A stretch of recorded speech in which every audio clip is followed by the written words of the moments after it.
Hi hello నమస్తే welcome back to our channel. So చాలామంది నా కామెంట్స్లో అడిగే క్వశ్చన్ ఏంటంటే, నువ్వు బర్రెలెక్క గురించి ఎందుకు వీడియో చేస్తున్నావు, బర్రెలెక్క ఏం చేసుకుంటా నీకేంది అని అంటున్నాను.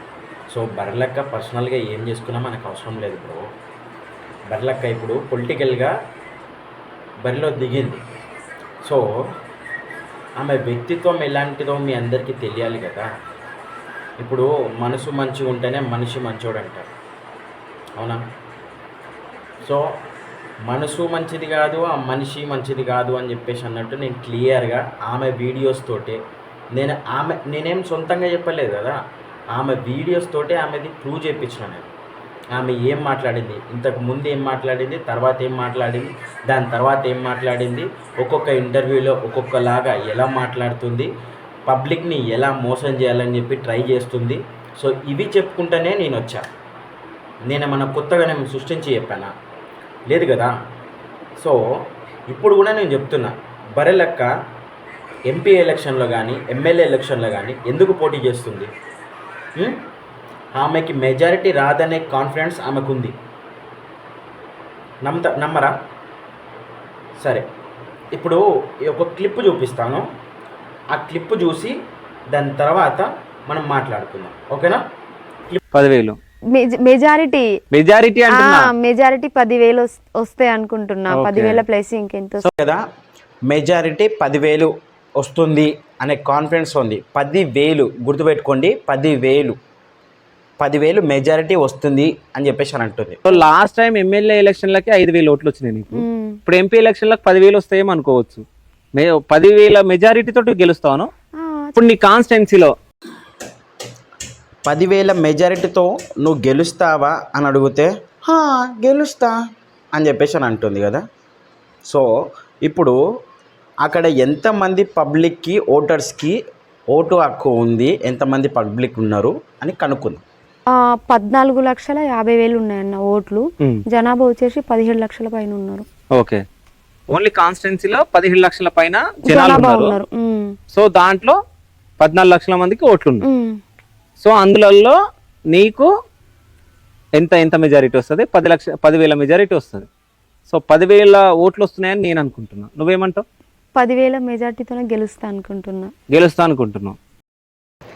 ఇప్పుడు బర్రెలకి ఏమన్నది, 14,50,000 ఓటర్స్ ఉన్నారు. సో టోటల్ జనాలు వచ్చి 15 లక్షలకు పైన ఉన్నారు అని చెప్పేసి అని అంటుంది. 14,50,000 ఓట్లకి ఈమెకు వచ్చేది ఎంత? 10,000 ఓట్లు. లక్షలు ఎక్కడ, 10,000 ఎక్కడ? 10,000 ఓట్లతో నేను గెలుస్తా అంటుంది. 14 లక్షలు. సో ఈమెకు ఒక క్లారిటీ ఉంది, ఈమె నేను గెలవను, ఓన్లీ బరిలో ఉంటాను ఒక క్లారిటీ అయితే ఈమెకు ఉంది. మరి ఎందుకు పోటీ చేస్తుంది? ఎందుకు ఇంత డబ్బులు ఖర్చు పెడుతుంది? జస్ట్ ఆమె సింపతి క్రియేట్ చేసుకోవడానికి, ఒక ఫేమ్ క్రియేట్ చేసుకోవడానికి నేను బర్రెలెక్కని అని చెప్పుకుంటుందే తప్ప తన సొంత పేరుని ఎప్పుడు వాడుకుంటలేదు, తన సొంత పేరు ఎప్పుడు చెప్పుకుంటలేదు. ఎందుకంటే ఫేమస్ అయిన name only Barrelakka.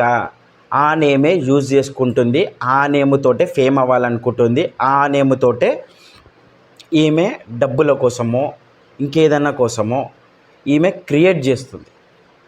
Circle of creation.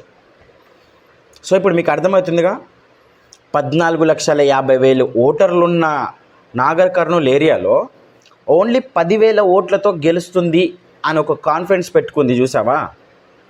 మీకని అర్థమవుతుందా తను ఏ లెవెల్లో, ఏ స్టేజ్లో ఏం చేస్తుందనేది, ఎందుకు ఆమె బరిలోకి వస్తుందనేది.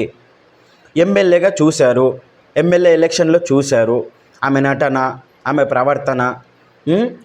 ఎంతమంది జనాల దగ్గర నాకు వేసుకోవడానికి బట్టలు కూడా కొనుక్కోలేని స్టేజ్ అని అన్నది. అంత గ్రాండ్గా పెళ్ళి చేసుకుంది. మొన్న ఎంపీ ఎలక్షన్కి నామినేషన్ వేయడానికి కట్టు, బొట్టు, చీర అంతా మార్చేసింది. ఫస్ట్ డే ఎలక్షన్ క్యాంపెయినింగ్కి మొత్తం చీరలు కట్టుకొని ప్రచారం చేసింది. సెకండ్ డే కొంచెం డల్ అయిపోయింది. థర్డ్ డే డ్రెస్సులు వేసుకొని తిరిగింది. 4th డే కార్లు వేసుకొని తిరుగుడు స్టార్ట్ అయింది. ఎక్కడి నుంచి వస్తున్నాయి? ఆమెకి ఎమ్మెల్యేగా ఎలక్షన్లో పోటీ చేసిన డబ్బులు, అంటే పోటీ చేస్తున్నప్పుడు ఆమెకు వచ్చిన డబ్బులు, లైక్ డొనేషన్ డబ్బులు, ఆమెకు డొనేషన్గా పే చేసిన డబ్బులు 20 లక్షలు అని చెప్పుకుంటూ వస్తుంది. ఆ 20 లక్షలు దేనికి ఖర్చు అయినాయి అంటే ఏ సమాధానం లేదు.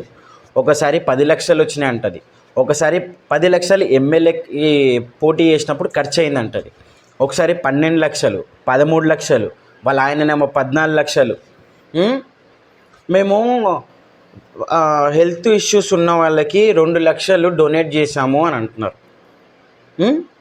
ఇంట్లో ఖర్చులు పెట్టుకున్నా అంటున్నారు. వాళ్ళ అత్త చూస్తేనేమో వచ్చిన డబ్బులతోటి పెళ్ళి చేసుకుంటాం గ్రాండ్గా అని వాళ్ళు అన్నారు, చేసుకున్నారు. 5 లక్షలు అప్పయినాయి అని చెప్పి వాళ్ళ అమ్మ అన్నది. ఎవరు? ఈ బరెలెక్క శిరీష వాళ్ళ అత్త. 5 లక్షలు అప్పు తీసుకొచ్చినాం, దాని పేపర్లు ఉన్నాయి అన్నది. బరెలెక్క అలియాస్ శిరీష వాళ్ళ హస్బెండ్ ఏమన్నాడు? 7 లక్షలు అప్పు తీసుకొచ్చినాం అని అన్నాడు. ఈమె తల్లి ఏమో 5 లక్షలు, కొడుకేమో 7 లక్షలు. బరెలెక్కనేమో మా ఇంట్లో ఏమంత గ్రాండ్గా జరగలేదు, నార్మల్గా జరిగింది, సో దానివల్ల మేము డబ్బులు మాకు ఎంత ఖర్చు కాలేదు, మొత్తం వాళ్ళకే తెలుసు, వాళ్ళకే అని చెప్పి డైలాగులు కొట్టింది. కనీసం పెళ్ళికి ఎంత ఖర్చు అయిందని అని అంటే 10,000 దాకా, 10,000 ప్లస్ ఖర్చు అయింది అని అన్నారు. ఆ 10,000 ప్లస్కి ఎక్కడి నుంచి వచ్చిన డబ్బులు అని అంటే 7 లక్షలు మేము అప్పు చేసి తీసుకొచ్చినాం అన్నారు. మరి వెంకటేష్ వాళ్ళ మమ్మీ ఏమో 5 లక్షలు అప్పు చేసి తీసుకొచ్చినాం అన్నారు. మరి అంత గ్రాండ్గా విత్ బౌన్సర్లు, ఏ సెలబ్రిటీ పెళ్ళిళ్ళకి కూడా, పెద్ద పెద్ద సెలబ్రిటీ పెళ్ళిళ్ళకే చాలా తక్కువ బౌన్సర్లను పెట్టుకోవడం. అలాంటిది నిరుపేదని కట్టుకోవడానికి బట్ట లేదన్న మనిషి బౌన్సర్లను పెట్టుకొని పెళ్ళి చేసుకుంది. సో మీరు అందరు ఆలోచించండి, ఆలోచించి ఓటు వేయండి.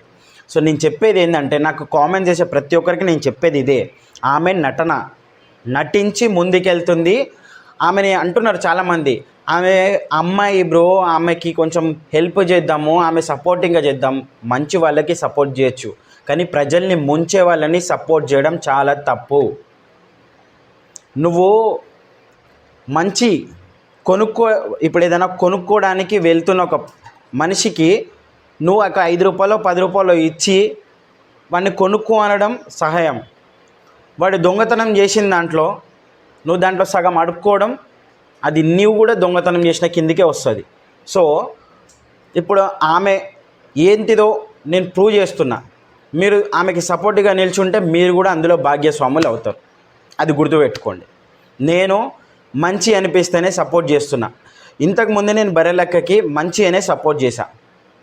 సో దాని తర్వాత ఆమె ఇంటర్వ్యూలు, ఆమె బిహేవియరు, ఆమె వాళ్ళ దగ్గరికి ఎమ్మెల్యేగా పోటీ చేసినప్పుడు ఆమె దగ్గరికి ఎంతమంది సపోర్ట్ చేయడానికి వచ్చారు, వాళ్ళకి ఆ అమ్మాయి ఎలా బిహేవ్ చేసింది, వాళ్ళతోటి ఎలా ఉంది, ఎలా మాట్లాడింది, ఇవన్నీ నాకు తెలుసు. కాబట్టి నేను పబ్లిక్గా ఆమె గురించి క్లియర్గా ఇంత డైరెక్ట్గా చెప్తున్నా.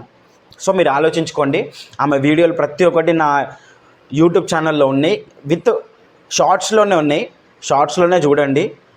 ఫుల్ వీడియోస్ కూడా 2-3 ఉన్నాయి, అవి కూడా చూడండి, మీకు క్లియర్గా అర్థమవుతుంది బర్రెలకి ఏంటనేది. సో నేనే నా సొంతంగా చెప్పలే, ఆమె చెప్పినయే నేను చూపించుకుంటూ మాట్లాడిన.